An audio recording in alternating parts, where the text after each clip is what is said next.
금요일 날 미국은 반장이었어요. 오전장만 열렸고 일단 거래대금 확 줄어든 상황이지만 양호하게 상승세로 마감을 했고요. 일단 시장이 10월에 한 달 정도 조정이 나왔죠. 조정의 이유가 12월 FOMC에서 금리 인하 기대감이 사라지면서 시장이 강하게 조정이 나왔는데, 일단 다시금 이제 캐비넷셋이 이제는 차기 연준 의장으로 될 것 같다라는 코멘트와, 그리고 연준의 비둘기 의원들, 특히나 존 윌리엄스 뉴욕 연 총재 같은 경우는 중립 포지션에 있는 사람이기 때문에 그 사람이 금리 인하를 말을 했다는 것은 결국 금리 인하가 될 가능성이 높다라고 시장이 해석을 하면서 금리 인하 확률이 약 80% 이상 올라가 있는 상황입니다. 자, 그렇다면은 이제 금리 인하를 할 거라고 생각했는데 안 된다라고 해서 시장이 밀렸는데, 그 부분이 다시금 되돌리는 그런 과정이 이제 나오고 있는 상황이고요.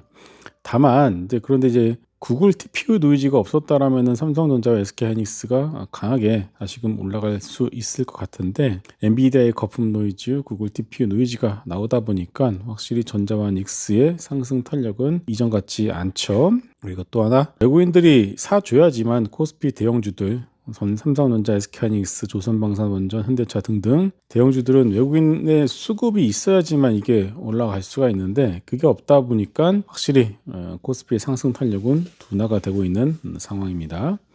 자, 우리가 계속 강조했었던 바이오 섹터가 결국은 주도 섹터로 이제 완연하게 등극이 되고 있는 상황이고, 코스닥 시장의 정부의 재정 정책, 그 외 150조 펀드, 기타 등등 코스닥 시장을 살리기 위한 정책들이 강하게 현재 나와주고 있는 상황이에요. 그러면서 당연히 코스닥 시가총액 상위에 대부분 차지하고 있는 바이오 섹터의 강세가 나올 수밖에 없는 상황이고요. 정부 입장에서도 환율을 잡기 위한 방법 중에 하나가 집 나간 서학개미들었다가 국내로 좀 컴백을 시켜야 되는데, 이 부분에 대해서도 고민을 하다 보면은 코스피 살리기 위해서는 외국인이 돌아서야 되는데 그게 너무나 어렵기 때문에 방법은 코스닥을 살리는 방법이 정부 입장에서는 가장 효율적일 수밖에 없다라고 보는 것 같아요. 그래서 코스닥 시장의 강세는 정부의 정책을 등이었고 생각보다 강하게 나올 가능성이 높을 것 같습니다. 그래서 코스닥 시장 중심으로 해서 시장을 보고, 그렇다고 해서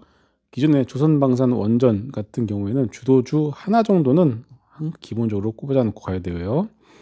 언제 또 어떻게 될지 모르니까 그런 것들은 기본적으로 꽂아놓고, 다만 수급의 어떤 중심, 그리고 포트폴리오의 중심을 코스닥, 그리고 그 안에서도 바이오 중심으로 맞춰놓고 계속 끌고 갈 필요가 있을 것 같습니다. 이상입니다.